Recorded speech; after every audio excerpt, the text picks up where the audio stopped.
What's up? Hope you guys are having a wonderful day. Back with some more Resident Evil Reverse gameplay for you.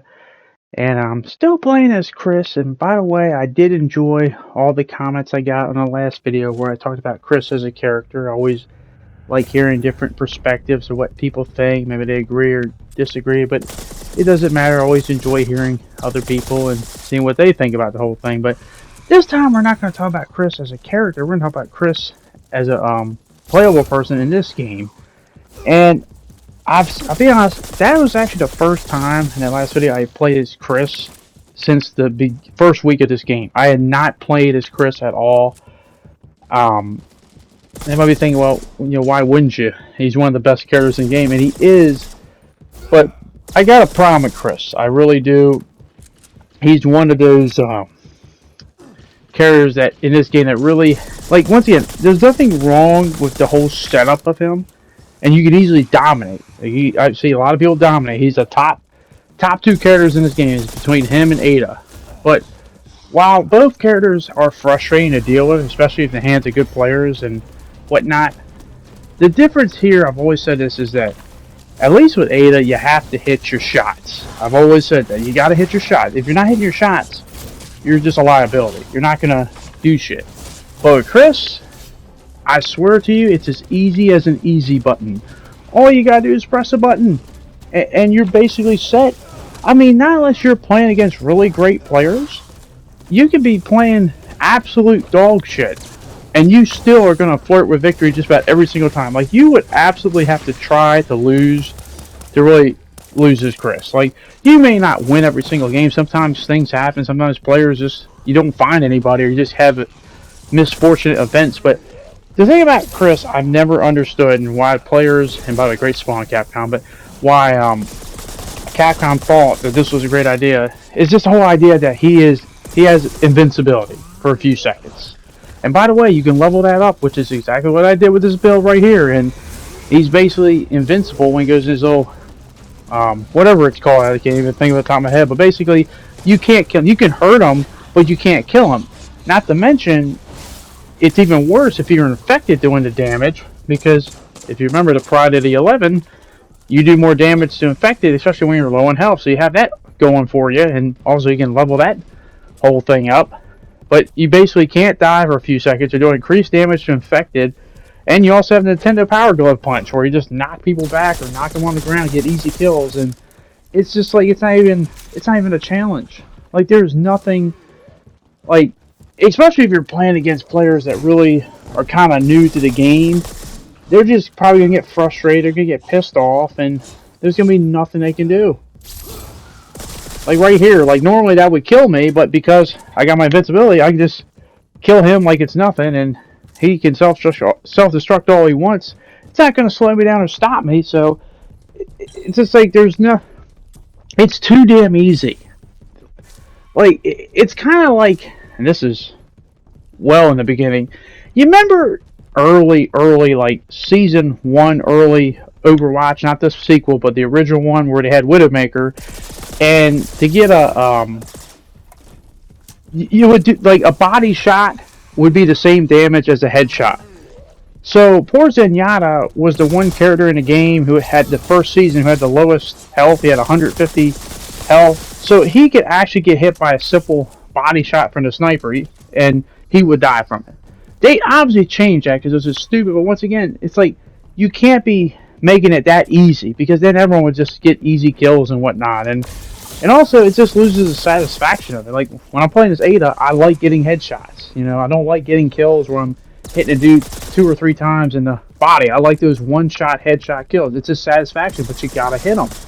With Chris, it's just all you gotta do is hit the power thing and just unload, and like, there's nothing they can do. Like, what can they do? Obviously, if they're better players, and by the way, these are not good players. These are not good players at all. So obviously playing against better players would be a lot different. But not everyone's really good. Like, most people are, I'm average as hell. Like, I'm average trash. But like, my lad, great moment here. Back-to-back RPGs from the Redfield siblings. But it's just like, there's nothing you can do. And I just see people just getting frustrated, especially if they don't understand like what's going on or whatnot. Especially if you're new or walking in. It just gets annoying and frustrating. But my biggest thing with Chris, it's just there's no skill it takes to do that. You just press a button. Like, I mean, you could be the worst shot in the world, and you're still probably going to more than likely get those kills and whatnot. And there's just nothing you can do. And even Wayland Utani can't figure out how to stop us. I mean, if they can't figure it out, then we're screwed. But once again, I don't want to be like, hey, he's terrible, he's bad. I don't have a problem with a lot of the whole thing.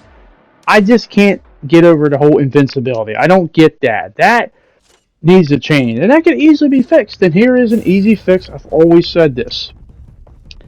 Change it so that he takes less damage. Like, if you want to keep the no flinch, that's another thing. You can't be flinchy or can't be knocked down in that invincibility phase either. But you can keep that if you want to, but just make it so that you take less damage. Having it so that he can't die for a few seconds, that's just stupid. On top of the fact that when he takes more damage, he does in more. You know, when he takes a lot of damage, he does more to infected creatures with that red aura, the Pride of the 11. And I'm just sitting there thinking, like, you know, good God, like, all these things combined, it seems like one of those old-fashioned, like, Borderlands builds where you get all these random assortment of stuff, and when it all works together and clicks, you're just, like, overpowered as hell. But the difference there is you're not competing with other players, you're just fighting the AI, and plus in those overpowered levels and stuff, you're going to need everything overpowered in that game. But this is just, it's completely different. It's competitive. It's just, why would you want to play as a lot of other people? The only person I can honestly think of that can counter this, and ironically enough, when I was playing in better lobbies, it was the only thing that was really stopping me, other than playing against another Chris, would be an Ada crossbow. Like, that's the only thing that can really counter me, because if I just die immediately before I can do all that stuff with the headshots, then that can stop me. But once again, you got to be able to hit the headshots. But if you're not, then what can you do? And yeah, I know you can do other things like stun people with flares, a little electric nade, or do some physical kicks to knock them down and get stalled. But it's just, can you do that consistently? And once they see you doing it, they pick up on it. Ada crossbow is a lot harder to counter, just because she don't need to be near you and stuff. You know, those other things, you got to be somewhat close and whatnot. Not to mention, Chris's punch is a little Nintendo Power Glove punch. Basically, just about beats everything in terms of a melee type attack for the most part. So it's just like, damn. But that's what I would say. Implement that fix. Just make it so he takes less damage. Similar to how Night Howl, when he has all those things up around him, if he's close by them, he takes less damage. Like, I mean, yeah, imagine they made that so, oh, he's just invincible. Like, that'd just be the dumbest thing ever. Everyone should be hiding within their equipment. But I don't get it. But when it comes to Chris and Capcom, man, I swear, Capcom views Chris like Helga G. Pataki views Arnold from Hey Arnold. It's just like they just have this weird obsession with them, and it just, I don't get it. I don't get. I mean, you can like him, but man, it just gets ridiculous. And there's just nothing you can do. He's just an unstoppable, boulder punching, just massive a man who just, it don't matter what you send at him. Other than that crossbow to the head, he's basically indestructible. And I just imagine these players just like thinking like, geez, like I'm this infected thing. It's just, it doesn't even matter. Like, I stand no chance to fighting this guy and whatnot. And another thing I think these new players probably get confused by when they see this red aura, they probably think that he's low on health or something. But no, I mean, he is, but it's the exact opposite. And that's not what the aura means. But it's just, oh man, it's just bad.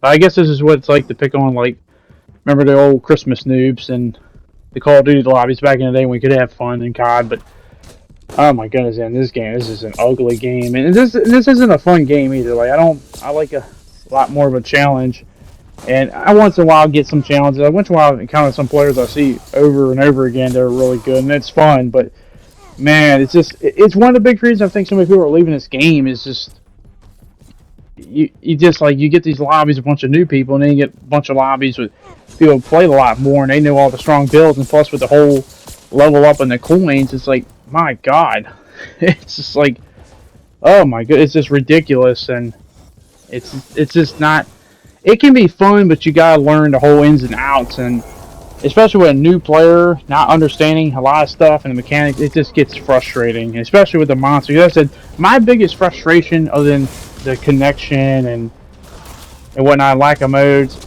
I've always had with playing this game is just the creatures, and I can see them being like, "Oh, I'm cool. I can transform one of these creatures," and then he was just getting absolutely cursed on, especially by like Chris or whatnot, as he just is absolutely just he's basically cancer to the infected. He's more infected than the infected themselves. He just will absolutely shred. And I said I've seen it before, just like a full clip of bullets, and his whole Friday 11 just completely shreds me and my full health like it was nothing. Like I'm just nothing but a bag of trash. But let me know what you guys think about Chris. Do you think he's overpowered? Maybe some of you guys think he's perfectly fine.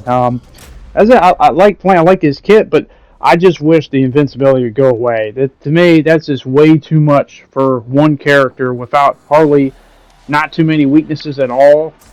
It's just that's just way too much. But as I said, just make it so that he takes less damage. That's all you gotta do. You can keep the no flinch if you want, but that is gonna be it. If you did enjoy this video, hopefully I can see you guys back on the next one. Thanks for watching. Have a good rest of your day, and I hope to see you guys later. Peace.